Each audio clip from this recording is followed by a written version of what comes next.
Diya Krishna, OBOC, അവിടുത്തെ employees അവരെ തട്ടിക്കൊണ്ടുപോയത്, അവർ പൈസ അടിച്ചു മാറ്റിയത് വിഷയത്തിൽ ഇന്ന് കുറച്ചും കൂടി ഒരു ക്ലാരിറ്റി കിട്ടും എന്നുള്ളതാണ് പ്രതീക്ഷ. By end of the day പോലീസുകാർ ഇവരുടെയൊക്കെ ബാങ്ക് അക്കൗണ്ട്സ് ചെക്ക് ചെയ്ത്, സ്റ്റേറ്റ്മെൻറ്റുകൾ ചെക്ക് ചെയ്ത് കഴിഞ്ഞാൽ അത്യാവശ്യം ഒരു ക്ലാരിറ്റി എന്താണെങ്കിലും കിട്ടാതിരിക്കില്ല. ഓക്കെ, അപ്പോൾ ഇന്ന് ഇല്ലെങ്കിൽ നാളെ എന്താണെങ്കിലും അത് ബ്രേക്ക് ചെയ്യുമെന്നാണ് എൻ്റെ വിശ്വാസം. അതിനിടയിൽ ദിയ കൃഷ്ണ ഇൻസ്റ്റാഗ്രാമിൽ കുറേ സ്റ്റോറീസ് ഇടുന്നുണ്ട്, പ്രൂഫും കാര്യങ്ങളൊക്കെ ആയിട്ട്. അവർ വീഡിയോ പുറത്ത് വിട്ടത് മാത്രമല്ല, ഇപ്പം അങ്ങനെ ഇടയ്ക്കും തലയ്ക്കുമായിട്ട് ഇൻസ്റ്റാഗ്രാമിൽ സ്റ്റോറീസ് ഇട്ടിട്ട് പ്രൂഫും കാര്യങ്ങളും ഇടുന്നുണ്ട്. ഇതിനിടയിൽ ദിയ കൃഷ്ണയ്ക്കും അച്ഛനും അമ്മയ്ക്കും സിസ്റ്റേഴ്സിനൊക്കെ എതിരെ കേസ് പോയിട്ടുണ്ട്. ഈ കേസിൻ്റെ ഒരു ഗ്രാവിറ്റി നമ്മൾ മനസ്സിലാക്കണം. അതായത് ഓപ്പോസിറ്റ് ആളുകൾ കൗണ്ടർ കേസ് കൊടുത്തതിൻ്റെ ഒരു ഗ്രാവിറ്റി എത്രത്തോളം ഉണ്ട് എന്നുള്ളത് ഞാൻ അവിടെ പ്ലേ ചെയ്യാം. കൃഷ്ണകുമാറിനെതിരെ പോലീസ് എടുത്ത കൗണ്ടർ കേസിന്റെ FIR-ലെ കൂടുതൽ വിവരങ്ങൾ പുറത്തു വന്നു. പണം നൽകിയില്ലെങ്കിൽ മാനഭംഗപ്പെടുത്തുമെന്ന് ഭീഷണിപ്പെടുത്തി ലൈംഗിക ചുവയോടെ സംസാരിച്ച് പരാതിക്കാരുടെ വസ്ത്രത്തിൽ പിടിച്ചു വലിച്ചെന്നും FIR-ലുണ്ട്. താൻ ആദ്യം നൽകിയ പരാതിയിൽ അന്വേഷണം നടത്തുന്നതിനേക്കാൾ തിടുക്കത്തിലാണ് ആരോപണ വിധേയരുടെ കൗണ്ടർ കേസിൽ മ്യൂസിയം പോലീസ് അന്വേഷണം നടത്തുന്നതെന്നാണ് കൃഷ്ണകുമാറിന്റെ ആരോപണം. വല്ലാത്തൊരു കൗണ്ടർ കേസ്. എന്തൊക്കെയാണ് എഴുതി പിടിപ്പിച്ച് കൗണ്ടർ കേസിൽ കൊടുക്കുക എന്നുള്ളതിനെ കുറിച്ച് എനിക്കൊരു ഐഡിയ ഇല്ല. കൃഷ്ണകുമാർ തന്നെ 4 പെൺകുട്ടികളുടെ അച്ഛനാണ്. ഈ 4 പെൺകുട്ടികളുടെ അച്ഛനായതുകൊണ്ട് അയാൾ ഒരു വൃത്തികെട്ടവനോ അല്ലെങ്കിൽ അയാൾ മറ്റേതോ ആവില്ല എന്നല്ല ഞാൻ പറയുന്നത്. അങ്ങനെ ആവുന്നവരുണ്ടാവും. പക്ഷേ പ്രത്യക്ഷത്തിൽ ഇത്ര കാലമായിട്ട് ഒരു പൊളിറ്റീഷ്യനായിട്ട് നിൽക്കുന്നു, സിനിമാ ഫീൽഡിൽ അയാൾ നിൽക്കുന്നു, അയാൾ അത്യാവശ്യം സെലിബ്രിറ്റി സ്റ്റാറ്റസ് കുറേ കാലമായിട്ട് മെയിൻറ്റെയിൻ ചെയ്യുന്നൊരു വ്യക്തിയാണ്. അയാൾക്കെതിരെ ഇങ്ങനെ ഒരു പെണ്ണ് വിഷയം വന്നതായിട്ട് എൻ്റെ അറിവിലില്ല. മനസ്സിലായോ?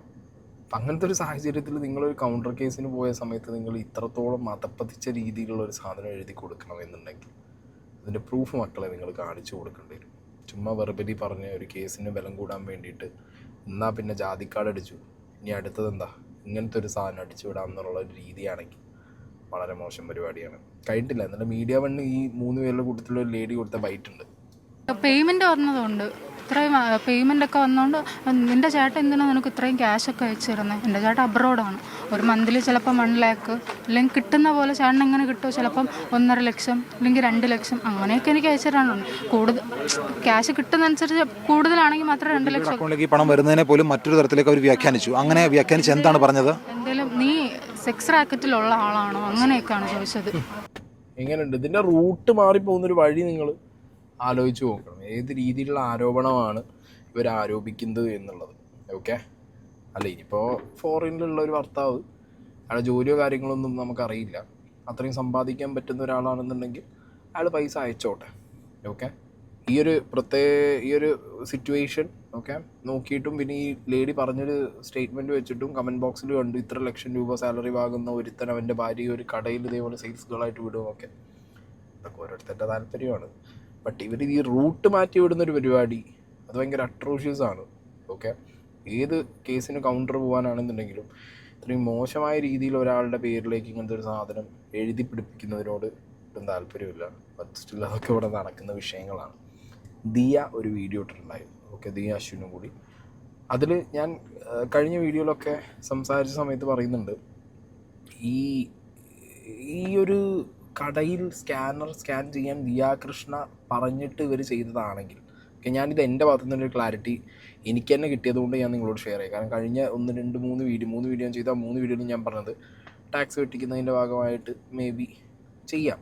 ഓക്കെ, നിങ്ങളുടെ സ്കാനറിലേക്ക് ഇട്ടോ എന്നുള്ളൊരു വേർഷൻ കടയുടെ ഓണർ അവിടെ നിൽക്കുന്ന സെയിൽസിൽ നിൽക്കുന്ന ആളുകളോട് പറഞ്ഞിരിക്കാം. അങ്ങനത്തെയൊക്കെ വേർഷൻസ് ഒരുപാട് നമ്മൾ കണ്ടിട്ട് ഞാൻ തന്നെ കണ്ടിട്ടുണ്ട്. ഞാനൊരു മറ്റേ പെട്രോൾ പമ്പിൻ്റെയൊക്കെ എക്സാമ്പിൾ പറഞ്ഞത്. പക്ഷേ ഇവിടെ ക്ലിയറായിട്ട് ദിയയും പറയുന്നുണ്ട്, ദിയയുടെ അച്ഛനും പറയുന്നുണ്ട്, അവരിങ്ങനെ പറഞ്ഞിട്ടില്ല. സ്വന്തം സ്കാനറിലേക്ക് പൈസ വാങ്ങാൻ പറഞ്ഞിട്ടില്ല അവരോട്.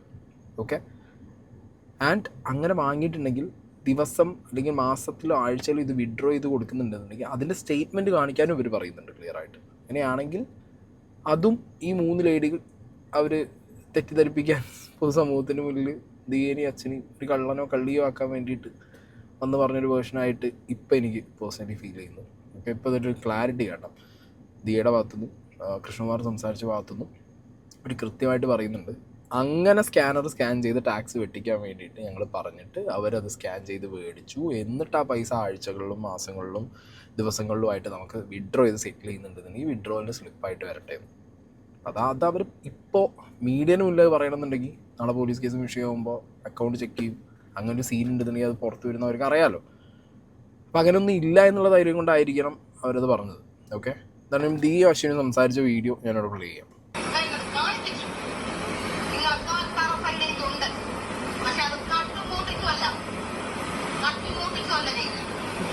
ഞാൻ ഇവരോട് പറയുന്നുണ്ട്, എനിക്ക് നിങ്ങളെപ്പോലെ തന്നെ ഒരു തറ സൈഡുണ്ട്.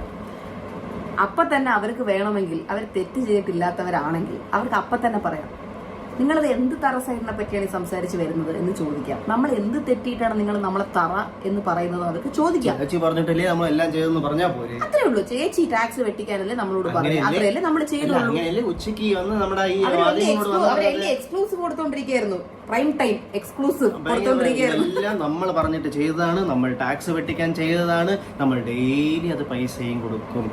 ഒരു പ്രാവശ്യം പോലും അത് വന്നില്ലല്ലോ. ഇവരുടെ പോയിന്റ് ആക്ച്വലി പ്രൂവ് ചെയ്യാൻ വേണ്ടിയല്ലേ ഈ വീഡിയോ അവർക്ക് എടുത്തത്. അപ്പൊ അവർക്ക് അപ്പൊ തന്നെ റിയാക്ട് ചെയ്യാൻ പറഞ്ഞല്ലോ. അവർ ആ വീഡിയോക്കകത്ത് ഒരു തവണയെങ്കിലും എന്നോട് പറഞ്ഞൂടെ, ചേച്ചി പറഞ്ഞ കാര്യമല്ലാതെ നമ്മൾ വേറെ ഒന്നും അവിടെ തെറ്റിച്ച് ചെയ്തിട്ടില്ല. പിന്നെ ചേച്ചി എന്ത് ധൈര്യത്തിലാണ് നമ്മളോട് ഇങ്ങനെ ഷൗട്ടി സംസാരിക്കുന്നത്? നമ്മൾ എന്ത് ദ്രോഹമാണ് ചേച്ചിയോട് ചെയ്തത് എന്നൊരു വാക്കെന്താ? ഈ 3 പേരിന് എക്സ്ക്ലൂസീവ് കൊടുത്ത ആ 3 പേരുടെയും നാക്കിന്റെ അളവ് വെച്ച് നോക്കിയാൽ ഇതിൽ ഒരു ശതമാനം ഒരു മിണ്ടുന്നില്ലല്ലോ. കറക്റ്റ് പോയിന്റാണ് ദിയ പറഞ്ഞിട്ടുള്ളത്. അതായത് ദിയ അത്ര കോൺഫിഡൻസോട് കൂടി പറയാണ്, ദിയ ഹസ്ബൻഡും അങ്ങനെ ടാക്സ് വെട്ടിക്കാൻ ഞങ്ങൾ ഡെയിലി നിങ്ങളുടെ QR കാണിച്ചു കൊടുത്ത് പൈസ അതിലേക്ക് മേടിച്ച് ഞങ്ങൾക്ക് വിഡ്രോ ചെയ്ത് തരാൻ ഞങ്ങൾ പറഞ്ഞിട്ടുണ്ടെങ്കിൽ നിങ്ങൾ നമ്മുടെ പറയൂടെ. കഴിഞ്ഞ അവർ മീഡിയാസിന് കൊടുത്ത എല്ലാ ബൈറ്റും നിങ്ങൾ എടുത്തു നോക്കുക. അതിലെവിടെയും അവർ പറയുന്നില്ല ഞങ്ങൾ കള്ളിമാരല്ല, കള്ളികളല്ല, കള്ളത്തരം ചെയ്തിട്ടില്ല. അവരതൊന്നും പറയുന്നില്ല. ഓക്കെ, ഞങ്ങൾ തെറ്റ് ചെയ്തിട്ടില്ലെന്ന് അവർ പറയുന്നില്ല. അവരാകെ പറയുന്നത് എന്താ, ദിയ ഞങ്ങളോട് ടാക്സ് വെട്ടിക്കാൻ വേണ്ടിയിട്ട് സ്കാനറിൽ സ്കാൻ ചെയ്തിട്ട് മേടിച്ചോളാൻ പറഞ്ഞു, ഞങ്ങൾ മേടിച്ചു. ഏതൊരു ഓഗസ്റ്റും പറയും, 2024 ഓഗസ്റ്റും പറയുന്നുണ്ട്, ഡേറ്റ് അടക്കം അവർ പറയുന്നുണ്ട്. മനസ്സിലായോ? അപ്പോൾ അത് ഇപ്പോൾ കേസും കൂട്ടവും കാര്യമായി മീഡിയയിൽ ഭയങ്കര വിഷയമായി എന്ന് അറിഞ്ഞപ്പോൾ ഇപ്പോൾ മിസ്ലീഡ് ചെയ്യാൻ വേണ്ടി അടിക്കുന്ന ഒരു പോയിന്റ് മാത്രമായിട്ടാണ് എനിക്കിപ്പോൾ അത് പേഴ്സണലി ഫീൽ ചെയ്യുന്നത്. ഓക്കെ, നിങ്ങൾ ആ 3 പെൺകുട്ടികൾ ഇന്നലെ മനോരമ ന്യൂസിനൊരു ബൈറ്റ് നൈറ്റിൽ കൊടുത്തിട്ടുണ്ട്, അതും കൂടി ഒന്ന് കാണും. അവരുടെ കടയിൽ നിന്ന് നമുക്ക് ക്യാഷ് വന്നിട്ടുണ്ട്. നമ്മുടെ അടുത്ത് പറഞ്ഞിട്ടുണ്ടായിരുന്നു ഫസ്റ്റ് ഒരുപാട് പേയ്മെൻറ്റ് വരുന്നതല്ലേ, കുറച്ച് നിങ്ങളുടെ അക്കൗണ്ടിലോട്ട് വാങ്ങിക്കാനാണ് പറഞ്ഞിട്ടുണ്ടായിരുന്നത്. അപ്പോൾ ഞങ്ങളുടെ അക്കൗണ്ടിൽ മേടിച്ച് ദിയേച്ചിക്ക് ക്യാഷായിട്ട് കൊടുക്കുമായിരുന്നു. പിന്നീടാണ് ഞങ്ങളുടെ അടുത്ത് പറയുന്നത് എനിക്ക് ടാക്സ് ഇഷ്യൂ കാരണമാണ് നിങ്ങളുടെ കയ്യിൽ മേടിക്കാൻ പറയും. കാര്യം ചേച്ചിക്ക് ഓൺലൈൻ പേയ്മെൻറ്റ് ചേച്ചിയുടെ കയ്യിലല്ലേ പോകണം, നമ്മുടെ കയ്യിലല്ലല്ലോ. അപ്പോൾ കസ്റ്റമറിൻ്റെ വരുമ്പോൾ അത് നമ്മളാണ് വാങ്ങിക്കുന്നത്. എനിക്ക് തോന്നുന്നു ഒരു ഓഗസ്റ്റ് മാസം തൊട്ട്. ഈ പറയപ്പെടുന്ന പോലെ 69 ലക്ഷത്തോളം രൂപ 3 പേരുടെ അക്കൗണ്ടിലേക്കായിട്ട് വന്നിട്ടുണ്ടോ? ഇല്ല, അതിപ്പോൾ ബാങ്ക് സ്റ്റേറ്റ്മെന്റ് എടുത്ത് പരിശോധിക്കാവുന്നതേ ഉള്ളൂ. ഒരു അക്കൗണ്ടിലേക്കാണോ മേടിക്കുന്നത് അതോ എങ്ങനെയാണ് ഈ 3 അക്കൗണ്ടിലേക്ക് മേടിക്കുന്നത്? നമ്മൾ 3 അക്കൗണ്ടിലോട്ട് മേടിക്കും. ആരാണ് ആദ്യം കസ്റ്റമർ അറ്റൻഡ് ചെയ്യുന്നത് അതനുസരിച്ചായിരിക്കും ഇരിക്കുന്നത്. ഈ പറഞ്ഞ 69 ലക്ഷം രൂപയുടെ കച്ചവടമൊക്കെ ഈ 10 മാസം കൊണ്ട് അല്ലെങ്കിൽ 11 മാസം കൊണ്ട് അവിടെ നടന്നിട്ടുണ്ടോ? ഇല്ല. ചാറ്റുകളൊക്കെ നിങ്ങൾ കാണിക്കുന്നുണ്ട്. അതെന്നാണ് നിങ്ങൾ തമ്മിലുള്ള ഒരു തർക്കം തുടങ്ങുന്നത്? തർക്കം കുറച്ച് നാളായിട്ട് തുടങ്ങിയെങ്കിൽ ഇത് കുറച്ച് പ്രശ്നമായി തുടങ്ങുന്നത് 29-ാം തീയതി മുതൽ. നമ്മൾ 3 പേരും ഒരുമിച്ച് ജോലി നടത്തിയതിൻ്റെ ഒരു പകയാണ്. നിങ്ങൾ എന്തിനാണ് 30-ാം തീയതി രാവിലെ പണം കൊണ്ടു കൊടുക്കുന്നത്? കസ്റ്റമേഴ്സിന് ആർക്കും അറിയില്ല. ദിയയുടെ നിർദ്ദേശപ്രകാരമാണ് നമ്മൾ നമ്മുടെ അക്കൗണ്ടിൽ പേയ്മെൻറ്റ് മേടിക്കുന്നതും നമ്മൾ ക്യാഷായിട്ട് ദിയയ്ക്ക് കൈമാറുന്നതും ഒന്നും കസ്റ്റമേഴ്സിന് അറിയില്ല. ദിയ സ്കാം അലേർട്ട് എന്ന് പറഞ്ഞ് സ്റ്റാറ്റസ് ഇട്ടപ്പോൾ തന്നെ കസ്റ്റമേഴ്സ് ഈ സംഭവമൊക്കെ അയച്ചു കൊടുത്തിട്ട്. അപ്പം ഞങ്ങളുടെ കയ്യിൽ ഇപ്പോൾ ലിക്വിഡ് മണി കൊടുത്തതിന് തെളിവില്ല. ഞങ്ങൾ ക്യാഷായിട്ട് കളക്ട് ചെയ്തത് കാരണം ഡ്രൈവറൊക്കെയാണ് നമ്മുടെ നിന്ന് കളക്ട് ചെയ്യുന്നത്. അപ്പോൾ നമുക്കതിന് തെളിവെടുക്കാൻ പറ്റിയിട്ടില്ല. അപ്പോൾ അത് വെച്ച് ദിയ ആ സ്റ്റാറ്റസൊക്കെ വെച്ച് നിങ്ങളുടെ ഫോട്ടോസൊക്കെ നമ്മൾ യൂട്യൂബിലിടും, നിങ്ങളുടെ മുഖം കാണുന്ന രീതിയിൽ ഇതാക്കും, ഞാൻ നിങ്ങളെ നശിപ്പിക്കും എന്നൊക്കെ പറഞ്ഞ് കുറേ ഇഷ്യൂസ് ഉണ്ടാക്കി. അപ്പോൾ ഞങ്ങൾ യൂഷ്വലി പേടിച്ച്, കാരണം ഇപ്പോൾ എന്ത് ചെയ്യണമെന്ന് ആ ഒരു രാത്രി ഞങ്ങൾക്ക് ആരുടെ ഹെൽപ്പ് ചെയ്യണം. രാത്രി നടക്കുന്ന സംഭവമാണിത്. അപ്പോൾ ആരുടെ അടുത്ത് എപ്പോൾ പോയി ചോദിക്കണം, അങ്ങനെ നമുക്ക് പെട്ടെന്ന് നമുക്ക് അങ്ങനെയൊന്നും തോന്നില്ല. സാധാരണക്കാരെ നമ്മൾ പേടിച്ച് പോത്തേ ഉള്ളൂ. അപ്പോൾ ഞങ്ങൾ ആ ഒരു സമയത്ത് ഞങ്ങൾ കുറച്ച് പേടിച്ച്. അപ്പം ഞങ്ങൾ പേടിക്കുന്ന നടപ്പ് ദിയയ്ക്ക് അത് കുറച്ചുകൂടി ഇതായി. നാളെ നിങ്ങൾ എൻ്റെ ഫ്ലാറ്റിലോട്ട് വാ, 10 മണിക്ക് വന്നാൽ ഞാൻ നിങ്ങളുടെ നിന്ന് ഒരു കോമ്പൻസേഷൻ പോലെ ഒരു 5 ലക്ഷം രൂപ മേടിക്കാം. കാരണം നിങ്ങൾ എൻ്റെ എത്രയോ രൂപ ഞാൻ നിങ്ങൾക്ക് ഇൻക്രിമെൻറ്റ് പോലെ തന്നിട്ടുണ്ട്, അതിൻ്റെ കൂട്ടാക്കിയാൽ നിങ്ങൾ എൻ്റെ നഷ്ടത്തിന് നിങ്ങൾ ഇതെങ്കിലും നികത്തെന്നൊക്കെ പറഞ്ഞ് നല്ല റഷായിട്ട് സംസാരിച്ച ഒരു ഇഷ്യൂ ആയപ്പോഴും ഹസ്ബൻഡും അശ്വിൻ ചേട്ടനും ദിയ ചേച്ചിയും കൂടെ 2 പേരും കൂടെ പറഞ്ഞ് ഇതാക്കിയിട്ടാണ് നമ്മൾ പിന്നെ രാവിലെ ഫ്ലാറ്റിലോട്ട് പോകുന്നത്. ഒരു ദിവസം രാത്രി കൊണ്ട് നിങ്ങൾ എവിടെ നിന്നാണ് 5 ലക്ഷം രൂപ എങ്ങനെ ഒപ്പിച്ചു? സ്വർണ്ണം എല്ലാം വെച്ചിട്ടാണ് ഞങ്ങളെല്ലാവരും വീതിച്ചാണ് ഞങ്ങൾ അത്രയും പൈസ ഉണ്ടാക്കി കൊടുത്തത്. ഞങ്ങൾ ജ്വല്ലറിയൊക്കെ പണയം വെച്ചതിൻ്റെ റെസിപ്റ്റൊക്കെ ഞങ്ങളുടെ കയ്യിലുണ്ട്. ഈ ഒരൊറ്റ കാര്യം മതി ഇവർ പറയുന്ന സാധനങ്ങൾ കംപ്ലീറ്റ് പ്രത്യക്ഷത്തിൽ, ഒരു പോലീസ് അന്വേഷണം അല്ലാതെ പ്രത്യക്ഷത്തിൽ കാണുന്ന ഒരു വ്യക്തിക്ക് ഉടായിപ്പാന്ന് മനസ്സിലാവുക. ഇവർ പറഞ്ഞു വെക്കുന്നതിലുണ്ട്. പോയിന്റ് ടു പോയിന്റ് ഒന്നും കണക്റ്റ് ആവുന്നില്ല. മനസ്സിലായോ? ഇതിനകത്ത് ഈ 5 ലക്ഷം രൂപ കൊടുക്കാൻ വേണ്ടിയിട്ട് രാത്രിക്ക് രാത്രി ഇവർ വിളിച്ച് ഭീഷണിപ്പെടുത്തി നാളെ യൂട്യൂബിൽ ട്രെൻഡിങ് ആക്കുമെന്ന് പറയുമ്പോഴത്തേക്ക് ഒരു തെറ്റും ചെയ്യാത്തൊരു 5 ലക്ഷം കൊണ്ടുപോകേണ്ട ഒരു ആവശ്യം അവിടെ കിടക്കും. അതൊക്കെ ഒരു കോമൺ ലോജിക്കിൽ ഒരാൾ ചിന്തിച്ചു കഴിഞ്ഞാൽ തന്നെ ഏകദേശം കാര്യങ്ങൾ പിടികിട്ടുന്ന കേസുകളാണ്. ഇന്നലെ കൃഷ്ണകുമാർ മീഡിയനെ അഡ്രസ്സ് ചെയ്ത സമയത്തും കുറച്ചധികം കാര്യങ്ങൾ പറയുന്നുണ്ട്. മീഡിയ തലങ്ങും വിലങ്ങും ക്വസ്റ്റ്യൻസ് ചോദിച്ചിട്ടുമുണ്ട്. അവർ ഈ കുട്ടിയുടെ സ്റ്റേറ്റ്മെൻറ്റ് മാത്രം ഒന്ന് ചെക്ക് ചെയ്താൽ, ഈ 3 കുട്ടികളുടെ സ്റ്റേറ്റ്മെൻറ്റ് അന്വേഷിച്ചാൽ അങ്ങോട്ട് പൈസ പോയിട്ടുണ്ടോ, അവർ എടുത്തിട്ടുണ്ടോ, ഇത് തെളിയിക്കാവുന്നതുള്ളൂ. അതുകൊണ്ട് ആ കാര്യത്തിൽ ഞങ്ങൾക്ക് സംശയമില്ല. അത് പോലീസ് അന്വേഷിക്കും, കണ്ടെത്തുന്നുള്ളതിൽ പൂർണ്ണ വിശ്വാസമുണ്ട്. ഞാൻ ഈ നിർബന്ധപ്പെടുത്തി അല്ലെങ്കിൽ ഭീഷണിപ്പെടുത്തി എന്ന് പറയുന്ന ഏതെങ്കിലും ഒരു സംഭവം അവർ കൊണ്ടുവരട്ടെ, കൊണ്ടുവന്നാൽ തീർന്നില്ലേ? ഇതൊന്നും ഇന്നലെ നിങ്ങൾ വിട്ടത് 12 മിനിറ്റ് ദൈർഘ്യമുള്ള ഒരു വീഡിയോ ആണ്. 12 മിനിറ്റ് ദൈർഘ്യമുള്ളതിൽ ഒരു വീഡിയോ ഫുൾ സ്ട്രെച്ച് ആണ്, പക്ഷെ അതിനിടയ്ക്ക് എഡിറ്റഡ് വെർഷനാണ് വിട്ടിരിക്കുന്നത്. അതറിയില്ല ഏത് വീഡിയോയിലാണ്, ഞാൻ ഇതൊന്നും കണ്ടിട്ടില്ല. കാരണം ഇന്നലെ സിന്ധു കൃഷ്ണയുടെ യൂട്യൂബ് ചാനലിലൂടെ പുറത്തുവിട്ടത് 12 മിനിറ്റുള്ള വീഡിയോ ആണ്. അതിൽ ആദ്യത്തെ ഭാഗങ്ങൾ ഇവരെ ക്വസ്റ്റ്യൻ ചെയ്യുന്നതും ഇവർ 40,000 സ്വാഭാവികമായിട്ട് നിയമപരം എന്തെങ്കിലും കുഴപ്പമുള്ള ഭാഗങ്ങളുണ്ടാവും. അതുകൊണ്ട് നമുക്ക് എഡിറ്റ് ചെയ്യേണ്ടി വരും. ഞാനല്ല തെറ്റിയിരുന്നു, ഞാൻ കണ്ടിട്ടില്ല. അഹാന കൃഷ്ണയാണ് ചോദ്യങ്ങൾ ചോദിച്ചിട്ടുണ്ടായിരുന്നത്. സിന്ധു കൃഷ്ണ അമ്മ പുറത്തുവിട്ട വീഡിയോ, അതിൽ കുറച്ച് ഭാഗങ്ങളൊക്കെ ട്രിമ്മിങ് വന്നിട്ടുണ്ട്, എഡിറ്റ് ചെയ്തിട്ടുണ്ട്, കട്ട് ചെയ്തിട്ടുണ്ട്. അതിനെക്കുറിച്ചിട്ടാണ് ആ മീഡിയ പേഴ്സൺ ചോദിക്കുന്നത്. കൃഷ്ണകുമാറിന് അറിയില്ല എന്ന് പറയുന്നു. പക്ഷേ കൃഷ്ണകുമാർ പറയുന്നൊരു പോയിന്റിൽ നിയമപരമായിട്ട് എന്തെങ്കിലും പ്രശ്നങ്ങൾ വരുന്ന ഭാഗമായിരിക്കണം മേ ബി അവർ കട്ട് ചെയ്തത്. അപ്പോൾ മറ്റവർ കൊടുത്ത കൗണ്ടർ കേസിലുള്ള ഒരു സാധനം ഇവിടെ സീനാവും. കൃഷ്ണകുമാർ ഈ പറഞ്ഞ സ്ഥിതിക്ക്, അതായത് നിയമപരമായിട്ടുള്ള പ്രശ്നങ്ങൾ സംഭവിക്കാവുന്ന രീതിയിൽ എന്തോ അവിടെ സംഭവിച്ചു എന്നുള്ള രീതിക്ക് കാര്യങ്ങൾ മാറില്ലേ.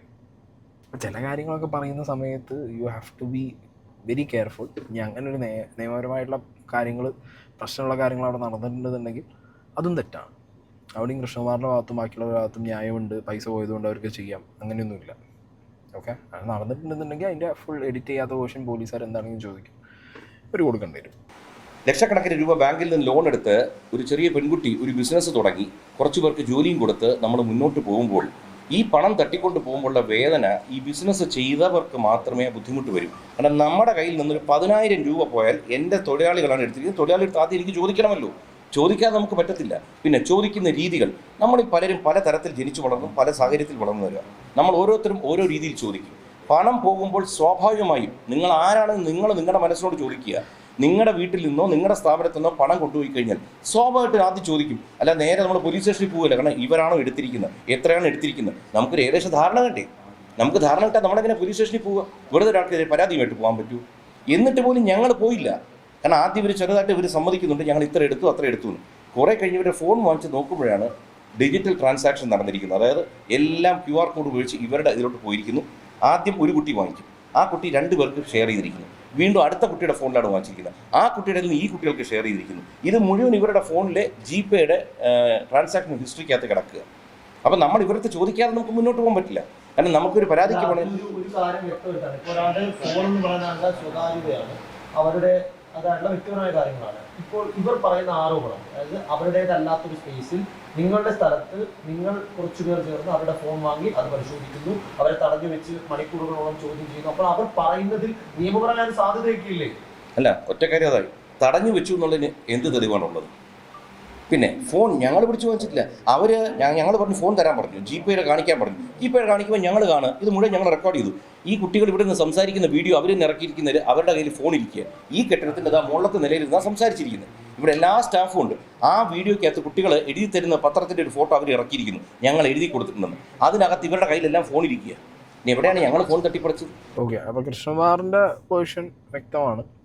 അതായത് നമ്മളൊക്കെ അങ്ങനെ തന്നെയാണ്. സ്ഥാപനത്തിൽ നമ്മൾ ഒരു ജോലിക്കാരൻ എന്തെങ്കിലും രീതിക്ക് ഒരു ഉടായ്പ കാണിച്ചാൽ നമ്മളത് ചോദ്യം ചെയ്യും ഫസ്റ്റ് തന്നെ. അത് ഇത്രയും വലിയൊരു സംഖ്യയൊക്കെ ആകുമ്പോൾ ഡെഫിനറ്റ്ലി നമ്മളത് ചോദ്യം ചെയ്യും. അപ്പോൾ അതിൽ പ്രത്യേകിച്ച് എന്താ പറയുക, ആസ് എ പേഴ്സൺ എനിക്കതിലൊന്നും പറയാനുള്ള ഒരു ഫെയർ കോളായിട്ടേ പറയാനുള്ളൂ. പക്ഷേ നിയമപരമായിട്ട് നോക്കുന്ന സമയത്ത് ചിലപ്പോൾ ഇതിനൊരു വള്ളി വരാനുള്ള ചാൻസ് ഞാൻ കാണുന്നുണ്ട്. ഓക്കെ, അവരുടെ ഫോണ് പിടിച്ച് വാങ്ങി, അവരെഴുതി കൊടുത്ത് ചിലപ്പോൾ ഫോൺ പിടിച്ച് വാങ്ങി എന്നായിരിക്കും ഇപ്പോൾ പറയുന്നതിൽ. ഫോണിൽ അവർ ചെക്ക് ചെയ്തിട്ടുണ്ടെന്ന് പറയുന്നു, ട്രാൻസാക്ഷൻ ചെക്ക് ചെയ്തെന്ന് പറയുന്നു. നൂലാമാലകൾ ചിലപ്പോൾ വരാൻ ചാൻസ് ഉണ്ട്. പക്ഷേ ആസ് എ ഹ്യൂമൻ ബീങ് ആരാണെങ്കിലും ചെയ്തുകൂടെ? 1-2 പൈസയല്ലല്ലോ. അനുവാദം കൊടുത്തിട്ടുണ്ട്. നമ്മൾ ഒരിക്കലും QR കോഡ് കമ്പനിയിൽ ഇരിക്കുമ്പോൾ എന്തിനും ഇവരുടെ QR കോഡിൽ വാങ്ങിക്കാൻ അനുവാദം കൊടുക്കണ്ടേ? പിന്നെ ഇവർ ഈ പറഞ്ഞ എന്തോ ഒരു ടാക്സ് ഇഷ്യൂവിനെ പറ്റിയൊക്കെ കഴിഞ്ഞ് സംസാരിക്കുന്നുണ്ടായിരുന്നു. ഒറ്റ കാര്യം ഞാൻ പറയാം, നമ്മൾ കൃത്യമായി ടാക്സ് അടയ്ക്കുന്നവർ, അതിപ്പോൾ നമ്മൾ ഈ കേസ് നമ്മൾ ബോധിപ്പിക്കണമല്ലോ, നമ്മുടെ എല്ലാ റെക്കോർഡ്സ് ഇരിക്കുക. ടാക്സ് അടയ്ക്കാൻ വേണ്ടി അല്ല എന്തോന്നോ തട്ടിപ്പടത്താൻ വേണ്ടി ഡെയിലി ഞങ്ങളുടെ QR കോഡ് വഴി പണം വാങ്ങിയിട്ട് അന്നന്ന് വൈകുന്നേരം ദിയയ്ക്ക് കൊണ്ട് ക്യാഷ് ആയിട്ട് കൊടുക്കുന്നുണ്ട്. അങ്ങനെ പൈസ ഇവർ വാങ്ങിച്ചിട്ടുണ്ടെങ്കിൽ ഇവരുടെ QR കോഡ് കൊണ്ട് ഇവർ സമ്മതിച്ചിരിക്കുന്നു പണം വാങ്ങിയതായിട്ട്. എന്നാൽ പണം കൊടുക്കണമെങ്കിൽ എവിടെന്നെങ്കിലും ഇവർ വിഡ്രോ ചെയ്യണമല്ലോ. വിഡ്രോ ചെയ്താൽ ഇവരുടെ സ്റ്റേറ്റ്മെൻറ്റിൽ വരുമല്ലോ. അപ്പോൾ ഇവർ കൊടുക്കണമെങ്കിൽ ഡെയിലി അല്ലെങ്കിൽ ആഴ്ചയിൽ അല്ലെങ്കിൽ മാസത്തിൽ വിഡ്രോ ചെയ്തേ പറ്റും. വിഡ്രോ ചെയ്ത് കൊടുക്കണം. ഇതിൻ്റെ മാത്രം ഇതെല്ലാം നോക്കിയാൽ സ്റ്റേറ്റ്മെൻറ്റ് കാണാം. സ്റ്റേറ്റ്മെൻറ്റ് ഇങ്ങനെ സംഭവം ഉണ്ടോയെന്ന് പോലീസുകാർ അന്വേഷിച്ചാൽ തീരാവുന്ന പ്രശ്നമാണ്. കൃഷ്ണകുമാറാണെങ്കിലും ദിയ ആണെങ്കിലും ആ പോയിന്റിൽ വളരെ കറക്റ്റായിട്ട് അഡമൻ്റായിട്ട് നിൽക്കുകയാണ്. അവരുടെ ഭാഗത്തുനിന്ന് അങ്ങനെ ഒരു സംഗതി അവർ പറഞ്ഞിട്ടില്ല. ദിവസം ഇതേപോലെ വരുന്ന ഓർഡറുകൾ നിങ്ങളുടെ പേഴ്സണൽ അക്കൗണ്ടിലേക്ക് പൈസ എടുത്ത് അത് ഞങ്ങൾക്ക് തരണം ടാക്സ് വെട്ടിക്കുക എന്നുള്ളൊരു പോയിന്റിൽ പറയാത്തത് കൊണ്ട് തന്നെ അങ്ങനെ ട്രാൻസാക്ഷൻ നടന്നു എന്നുള്ളത് അന്വേഷിക്കണം. കൃത്യമായിട്ട് അത് പറഞ്ഞു വയ്ക്കുന്നുണ്ട്. ആൻഡ് ആ കുട്ടികൾ എനിക്ക് തോന്നുന്നു 1-2 പ്രാവശ്യം അവരുടെ ആദ്യത്തെ ബൈറ്റിൻ്റെ തുടക്കത്തിലൊക്കെ അവർ പൈസ കുറച്ച് കൊടുത്തതും മേടിച്ചതുമായിട്ട് പറയുന്നുണ്ട്. ആൻഡ് ദിയും പറയുന്നുണ്ട് ഏതൊരു കേസിൽ പൈസ റിട്ടേൺ മേടിച്ചു എന്നുള്ളത്. ഒരു 7,000 രൂപയുടെ കേസിലൊരു പൈസ 7,000-2,000 രൂപയുടെ കേസിൽ പൈസ റിട്ടേൺ മേടിച്ചു എന്നുള്ളത്. നിയമപരമായിട്ട് പോകുന്ന സമയത്ത് 1 രൂപ പോലും അങ്ങനെ വാങ്ങാനോ കിട്ടാനോ പാടില്ല എന്നുള്ളൊരു സ്കീമുണ്ട്. ഓൺലൈനിലാണ് മേടിച്ചത്, ഇറ്റ്സ് ഫൈൻ. ഇല്ല വിഡ്രോ ചെയ്ത് മേടിച്ചിട്ട് പൈസയായിട്ട് മേടിച്ചു എന്നുള്ളതെന്നുണ്ടെങ്കിൽ അവർ പറഞ്ഞ കാര്യങ്ങൾ 1 വട്ടമാണെങ്കിൽ 2 വട്ടമാണെങ്കിൽ പോലും ചിലപ്പോൾ പോലീസുകാർ കൂടുതലായിട്ട് ചോദിക്കും. പക്ഷേ ഇവരിപ്പോൾ ഇത്രയും കൃത്യമായിട്ട് പറയുമ്പോൾ എനിക്ക് തോന്നുന്നില്ല അങ്ങനെ പൈസ അവർ മേടിച്ചിട്ടുണ്ട് എന്നുള്ളത്. ആൻഡ് മറ്റവരെ ഭാഗത്ത് ഞാൻ പറഞ്ഞല്ലോ, അവർ പറയുന്ന കാര്യങ്ങളൊന്നും ഒരു ക്ലാരിറ്റി ഇല്ല. ഓക്കെ, അവർ പറയുന്ന കാര്യങ്ങളൊക്കെ അവരാദ്യം ഈ ഫാമിലിയുടെ മുന്നിൽ വന്നിരുന്ന് സംസാരിക്കുന്ന സമയത്ത് തലയാട്ടി സംസാരിച്ച കാര്യങ്ങളുടെയൊക്കെ ഒരു ഉൾട്ടാ വേർഷൻ പറയുമ്പോൾ വിശ്വസിക്കാൻ പറ്റില്ല അവരെ. അതായത് ഇവർ രാവിലെ വീട്ടിൽ വരുമ്പോഴത്തേക്ക് ഏകദേശം ഒരു 2-3 ലക്ഷം രൂപയായിട്ടാണ് ഇവർ വരുന്നത്. അതിനുശേഷം ഈ ഫോൺ വാങ്ങിച്ച് നോക്കുമ്പോഴാണ് ഇതിൻ്റെ വ്യാപ്തി പിടികിട്ടുന്നത്. അപ്പോൾ ഞങ്ങളുടെ സ്വാഭാവികമായിട്ട് അവിടെ ആ ഒരു ആർക്കോൺ ബിൽഡേഴ്സിൻ്റെ ഓപ്പൺ ഏരിയയിൽ ഇരുന്നിരുന്നത്. അപ്പോൾ അവിടെ വെച്ച് എൻ്റെ മകളും ഭാര്യയും സംസാരിച്ചിരുന്നപ്പോഴാണ് ഈ വിഷയത്തിൻ്റെ ഡെപ്ത് പിടികിട്ട് എന്നെ വിളിച്ചു. അങ്ങനെ ഞങ്ങളവിടെ വരുന്നു. അപ്പോൾ അവിടുത്തെ അസോസിയേഷൻ ആൾക്കാരെ കൃഷ്ണകുമാർ ആൾ കൂടിക്കഴിഞ്ഞാൽ ഞങ്ങൾക്കൊരു ബുദ്ധിമുട്ടാവും. അപ്പോൾ ഞങ്ങൾ നേരെ ഈ ഓഫീസിലേക്ക് വരുന്നു. ഈ ഓഫീസിൽ ഒന്ന് ഇവിടെ ഇരുന്ന് സംസാരിക്കുക. അപ്പോൾ ഇവർ കംപ്ലീറ്റ് കാര്യങ്ങളും സംസാരിച്ചു. ഞങ്ങളിങ്ങനെയൊക്കെ എടുക്കേണ്ടുന്ന സാഹചര്യം വന്നു. ഞങ്ങൾ പൈസ തരാം. അങ്ങനെ ഇതിൽ ഒരു പെൺകുട്ടിയുടെ ഭർത്താവ് ഇവിടുന്ന് വെളിയിൽ പോയി 3-4 മണിക്കൂറിനകത്ത് കുറേ പൈസയുമായിട്ട് വന്നു. 8,80,000 രൂപയായിട്ട് തോന്നുന്നു. അപ്പോൾ ഞങ്ങൾ ചോദിച്ചു ബാക്കി പൈസയുടെ കാര്യം എങ്ങനെയാണ്? അപ്പോൾ ഞങ്ങളൊരു കാര്യം ചെയ്യാം, ചെക്കായിട്ട് തരാം, പക്ഷേ ഞങ്ങൾക്ക് ഇത്രയും പൈസ തരാൻ പറ്റില്ല. ഞാൻ ചോദിച്ചു എത്ര പൈസ തരാം? അങ്ങനെ പറഞ്ഞ് അവർ ഞങ്ങളൊരു 15 ലക്ഷം രൂപയുടെ തരാം, 5 വീതം. അതാണ് ഈ പത്രത്തിൽ അവർ എഴുതിയിരിക്കുന്നത്. ഞങ്ങൾ ഓരോരുത്തരും 5 ലക്ഷം രൂപ വീതം 3 തവണയായിട്ട്. ഇതെല്ലാം പറഞ്ഞിട്ടാണ് ഇവിടെ നിന്ന് ഇറങ്ങുന്ന കുട്ടികൾ രാത്രി പോയിട്ട് ഫോണിൽ വിളിച്ച് ഭീഷണിപ്പെടുത്തും. അങ്ങനെ വരുമ്പോൾ പിന്നെ നമ്മൾ എന്താ ചെയ്യേണ്ട അടുത്ത നടപടി? ഇനി സെറ്റിൽമെൻറ്റ് വേണ്ട, നമുക്ക് നേരെ കേസിൽ പോകാം. ഞാൻ അങ്ങനെ ഞായറാഴ്ച രാവിലെ 1-ാം തീയതി വിശ്വസിക്കുന്നു. അന്ന് ഞാൻ അസിസ്റ്റന്റ് കമ്മീഷണറുടെ ഓഫീസിൽ കൊണ്ടുവന്ന് പരാതി കൊടുക്കും. പക്ഷേ കൃഷ്ണകുമാർ ഈ പറയുന്ന ഒരു വ്യക്തത കുറവില്ല. കാരണം ഈ പറയുന്ന ഒരു 23 ലക്ഷം രൂപയാണ് അങ്ങനെ നിങ്ങൾക്ക് ടോട്ടൽ ലഭിക്കുക. 8,83,000 തന്നു ക്യാഷായിട്ട്. 15 ലക്ഷം രൂപ ഇനി തരാമെന്ന് പറഞ്ഞു. നിങ്ങൾ വെറുതെ 46 ലക്ഷം രൂപ വേണ്ടെന്ന് വെച്ചു. അല്ലാതെ വേറെ എന്താ മാർഗം? നിങ്ങളൊന്ന് പറയൂ. അല്ല ഇത്രയും നഷ്ടം വന്നിട്ട് ഇപ്പം ആർക്കെതിരെ നടപടി വന്ന് നിങ്ങളൊന്ന് ആലോചിക്കൂ. നമ്മുടെ ഇവിടുത്തെ സംവിധാനങ്ങളെപ്പറ്റി നല്ല ബോധമുള്ള ഒരാൾ, 56 വർഷം ഈ ഭൂമിയിൽ ജീവിച്ച ഒരാളാണ്, കലാകാരനായിട്ട് രാഷ്ട്രീയത്തിലെല്ലാം നിന്നതാണ്. നിങ്ങൾക്ക് ആർക്കെങ്കിലും പണം പോയിട്ട് നമ്മൾ എന്താ ഇന്നത്തെ കാലത്ത് നോക്കുന്നത്? പണം കിട്ടണമെങ്കിലുണ്ടല്ലോ 10-20 വർഷം പോകും. നമ്മൾ ആയുസോടെ ജീവനോട് പോലും ഭൂമി കാണത്തില്ല. ഇതൊക്കെ നമ്മുടെ അനുഭവത്തിൽ വന്നു കഴിഞ്ഞു. അവിടെയാണ് എനിക്കൊരു ചെറിയൊരു ഇതുള്ളത്. കാരണം അതെങ്ങനെയാണ് സാധിക്കും? ഇന്നിപ്പോൾ ദിയാകൃഷ്ണയുടെ അമ്മ സിന്ധു കൃഷ്ണ ഒന്ന് സംസാരിക്കുമ്പോൾ സെയിം പോയിന്റ് തന്നെ അവർ പറയുന്നുണ്ട്. അതായത് 46 ലക്ഷം രൂപ ഞങ്ങൾ വേണ്ടാന്ന് വെച്ചു എന്നുള്ളത്. അത് എങ്ങനെ, അത് അത്രത്തോളം എന്താ പറയുക, ഒരു വലിയ മനസ്സിൻ്റെ ഉടമകളാണോ ഇവരെന്നുള്ളത് എനിക്കറിയില്ല. ഓക്കെ, നമ്മളൊരു ഫോർമാലിറ്റിക്ക് എന്ന് വെച്ചിട്ട് ഒരു കംപ്ലയിൻറ്റ് ചെയ്തിട്ട് അത് വെച്ച് വളരെ നന്നായി അത് ചെയ്തത്. അല്ലെങ്കിൽ ഇവർക്കെതിരെ ഒരു കേസിന് പോകണം എന്നൊന്നും നമ്മൾ ആദ്യം ചിന്തിച്ചിരുന്നില്ല. ഇത്രയും വലിയ മനസ്സോടെ നമ്മളൊക്കെ ഇരിക്കുക, ഇത്രയും ബിഗ് എമൗണ്ട് കൊണ്ടുപോയി എന്നറിഞ്ഞിട്ടും അവരോട് ക്ഷമിക്കാനാണ് നമ്മുടെ മനസ്സ് പറയും. ദേഷ്യമുണ്ട്, തീർച്ചയായിട്ടും നമുക്ക് ദേഷ്യമുണ്ട്, ദേഷ്യമില്ല എന്നില്ല, നല്ല ദേഷ്യം എനിക്കൊക്കെ ഉണ്ട്. പക്ഷേ നമ്മൾ ഒരിക്കലും അവരെ പിടിച്ചങ്ങോട്ട് മുമ്പിൽ ഏറ്റവും ഫോട്ടോ വെളിയിൽ വിടുക, അതൊന്നും നമ്മുടെ ഒരു ഇതിലുള്ളവർ നമ്മൾ. കാരണം അവരെന്തായാലും ചെയ്യാനുള്ള തെറ്റ് ചെയ്തു. അപ്പോൾ തെറ്റ് ചെയ്യുന്നവർ ശിക്ഷിക്കപ്പെടണം. ഞാൻ പറയുന്നുണ്ട്, ഇത്രയും ക്രൈം ചെയ്ത, ഇത്രയും ഫ്രോഡ് ചെയ്ത ആൾക്കാർ പബ്ലിക്കിൻ്റെ ഇടയിൽ ഫ്രീ ആയിട്ട് നടക്കാൻ പാടില്ല എന്ന് എൻ്റെ വലിയൊരു തോട്ടുണ്ട്. എന്നാലും ഓസിയൊക്കെ വളരെ ഇഷ്ടത്തോടു കൂടി വെച്ചിരുന്നതാണ് ഈ പിള്ളേരെ. അപ്പം അവരെ പോലീസ് പിടിക്കുന്നു, അതൊന്നും നമുക്ക് വിടാം. അവരെ കൊണ്ട് എന്താ പറ്റുന്നത് കോമൻസ്. കാരണം ഈ പറഞ്ഞ് തീരുന്നതിന് മുമ്പേ രാത്രി അവർ വിളിച്ച് ഈ ദിയ കണ്ടുപിടിച്ച ആ ദിവസം രാത്രി വിളിച്ചപ്പോൾ തന്നെ നെക്സ്റ്റ് ഡേ മോർണിംഗ് 4.5 ലക്ഷം കൊണ്ട് വരണമെങ്കിൽ അവരുടെ കയ്യിൽ റെഡി ക്യാഷ് ഉണ്ട്. രാവിലെ ഒരു പണയം വെക്കാൻ പോകാൻ പോലും സമയമില്ല. 9 മണി എന്തോ ആയപ്പോഴാണ് ദിയയുടെ ഫ്ലാറ്റിൽ അവർ ഓടി വന്ന് കാല് പിടിക്കാൻ തുടങ്ങിയത്. അയ്യോ ചേച്ചി ഇത് വെക്ക്, ആരോടും പറയല്ലേ എന്ന് പറഞ്ഞ് അങ്ങനെയാണ് ദിയ ഞങ്ങളെ വിളിച്ചത്. ഈ പിള്ളേർ ഇവിടെ കാശുമായിട്ട് വന്ന് കിടന്ന് കരഞ്ഞ് വേളം വയ്ക്കുന്നു, നിങ്ങളൊന്ന് വരുമോ എന്ന് ചോദിച്ചിട്ട് ദിയ അങ്ങ് ആകെ സ്ട്രെസ്ഡ് ആയിപ്പോയി. അപ്പോൾ ഇത്രയും കാശുമായിട്ട് വന്നപ്പോഴാണ് ദിയ ആലോചിക്കുന്നത്, ഇത്രയും അവരെടുത്തോ, അത് എന്തായി അങ്ങനെയാണ് ഞങ്ങൾ പോയത്. അപ്പം ഞാൻ ആകെ പറഞ്ഞ ഇത്രയേ ഉള്ളൂ, നിങ്ങൾ 3 പേരുടെയും ഗൂഗിൾ പേ ആയിട്ട് ലിങ്ക് ചെയ്തേക്കുന്ന ബാങ്കിൻ്റെ നിങ്ങൾ ദിയയുടെ ഓഫീസിൽ ജോലി ചെയ്യാൻ തുടങ്ങിയ അന്ന് തൊട്ടുള്ള ഒരു സ്റ്റേറ്റ്മെൻറ്റ് ഒന്ന് കാണിക്കും. സ്റ്റേറ്റ്മെൻറ്റ് കണ്ടിട്ട് അതിലിപ്പോൾ ഒന്നുമില്ലെങ്കിൽ ഒന്നുമില്ല, നിങ്ങൾക്കും പോകാം നമുക്കും പോകാം, തീർന്നു. അത് പറഞ്ഞപ്പോഴാണ് ഇവർക്ക് ടെൻഷനായത്. അപ്പോഴാണ് അതിലൊരു പയ്യൻ നമ്മൾ കുറച്ചുകൂടെ ഇപ്പോൾ കൊണ്ടുവരാം എന്നൊക്കെ പറഞ്ഞത്. അപ്പോൾ ആ ദിയയുടെ ഓഫീസ് നമ്മുടെ ദിയയുടെ ഫ്ലാറ്റിൻ്റെ റിസപ്ഷൻ ഏരിയയിലാണ് ഇവരൊക്കെ വന്നതും കാലുപിടി നടക്കുന്നത്. അപ്പം അവിടെ ഉള്ളവർക്ക് ബുദ്ധിമുട്ടാവത്തില്ലേ ഈ അവിടെ ഒരു കരച്ചിലും പിഴിച്ചിലും നടക്കുന്നത്. അപ്പം നമ്മൾ വെച്ചാൽ അവരോട് നമ്മുടെ ഓഫീസിൽ പോകാം, നമുക്ക് അവിടെ ഇരുന്ന് സംസാരിക്കാം, ഇവിടെ ആകുമ്പോൾ വേറെ പ്രശ്നമില്ലല്ലോ. അങ്ങനെയാണ് ഈ ഓഫീസിൽ ഞങ്ങളുടെ ഓഫീസിൽ വന്നത്. ഇവരിവിടെ ഇരിക്കുമ്പോഴാണ് അതിൽ ഒരു പെങ്കൊച്ചിൻ്റെ ഭർത്താവ് പയ്യൻ പേര് ആദർശ് എന്നാണ് തോന്നുന്നു പേര്. അവൻ പിന്നും പോയിട്ട് 4 lakh സംതിങ് കൊണ്ടുവന്നു, ഇത്രയും ഞങ്ങളുടെ കയ്യിലുള്ളൂ, ഞങ്ങൾക്ക് ഇനി തരാമൊന്നുമില്ല എന്നൊക്കെ. പിന്നെ അവർ അവസാനം ഇവിടുന്ന് പോകുന്നതിന് മുമ്പേ കൊണ്ടുവരാമെന്ന് പറഞ്ഞു, കുറച്ച് ഇവർക്ക് പറ്റുന്ന കൊണ്ടുവരാം എന്നൊക്കെ പറഞ്ഞിട്ടാണ് അവർ ലാസ്റ്റ് പോകുന്നത്. ആ പോകുമ്പോൾ പോലും എൻ്റെയൊക്കെ മനസ്സിൽ ഇത് കേസ് കൊടുക്കണമായിരുന്നോ ഇവർക്ക് എഗെയിൻസ്റ്റ് എന്നൊക്കെ ഒരു തോട്ട് നമുക്കുണ്ടെങ്കിലും പിന്നെ നമ്മൾ വെറുതെ എന്തിനാ ഇതിനെയൊക്കെ നമ്മളൊരു വലിയ ഇതാക്കുന്നത്. മേ ബി അവർ കോമ്പൻസേഷൻ തരുമായിരിക്കും പറ്റുന്നത്, നോക്കാം അവരെന്താ ചെയ്യാൻ പോകുന്നത് നമുക്ക് ഇനി വരും ദിവസങ്ങളിൽ നമുക്ക് നോക്കാം എന്നുള്ളൊരു ഇതിലാണ് പോകുന്നത്. അപ്പോൾ നമ്മുടെ സോഷ്യൽ മീഡിയയിൽ നമ്മൾ എന്തെങ്കിലും ഒന്ന് ഇതിട്ടാൽ നമുക്കതെല്ലാവരെയും അറിയിക്കാം. പക്ഷെ നമ്മൾ ആരും അത് ചെയ്തില്ല. നമ്മുടെ എല്ലാവരുടെ കയ്യിലും അവർ കുറ്റസമ്മതം ചെയ്യുന്ന വീഡിയോ ഉണ്ട്.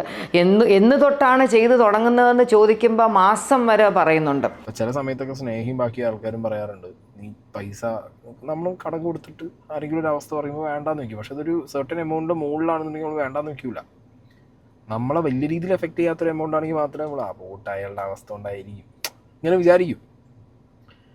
ഇതിപ്പോൾ ഇനിയൊട്ടും കിട്ടുന്നില്ല. 46 ലക്ഷം രൂപ അങ്ങനെ ഒഴിവാക്കി വിട്ട് അത് മാത്രമേ എനിക്കിവിടെ കണക്റ്റ് ആവാത്ത സീനുള്ളൂ. ഓക്കെ, പിന്നെ പലരും പറഞ്ഞു 15 ലക്ഷത്തിൻ്റെ 3 ചെക്കാണ് മേടിച്ചെന്നുള്ളത്. ഓക്കെ, അതായത് 45 ലക്ഷം രൂപയുടെ ചെക്ക് പ്ലസ് 8 ലക്ഷത്തി സംതിങ് രൂപ അവരാദ്യം കൊടുത്ത പൈസ. പക്ഷേ കൃഷ്ണകുമാർ ഇപ്പോൾ പറയുന്നു 5 വെച്ചിട്ട് ടോട്ടൽ 15 ലക്ഷം രൂപ, അതും 2 തവണയായിട്ട് എല്ലാവരും കൊടുക്കാമെന്നാണ് പറഞ്ഞതെന്നുള്ളത്. ഓക്കെ, അപ്പോൾ ടോട്ടൽ 3 പേരും കൂടി 15 + 8 അത്രയേ ഉള്ളൂ. നഷ്ടം 69 ലക്ഷം രൂപ. ഡിഫറൻസ് നിങ്ങളൊന്ന് നോക്ക്. അപ്പം അത്രയും എമൗണ്ട് ഹൂ നോസ്, അവരുടെ പൈസ അവർക്ക് വേണ്ടാന്നുണ്ടെന്നുണ്ടെങ്കിൽ വേണ്ട, അല്ല അപ്പോൾ നമുക്ക് എന്ത് പറയാനാണ്. എന്താണെങ്കിലും ഞാൻ പറഞ്ഞല്ലോ, ഇതിൽ പോലീസിന് സിമ്പിളാണ് ഈ കേസ്, കോംപ്ലിക്കേറ്റഡ് കേസൊന്നുമല്ല. മറ്റേ ലക്കി കൂപ്പൺ നറുക്കെടുത്ത പോലത്തെ വിഷയങ്ങളൊന്നും ഇതിനകത്തില്ല. സിമ്പിൾ പരിപാടിയാണ്. പെട്ടെന്ന് തന്നെ ഇത് ക്ലോസ് ചെയ്യാൻ പറ്റുന്നൊരു കേസാണ്.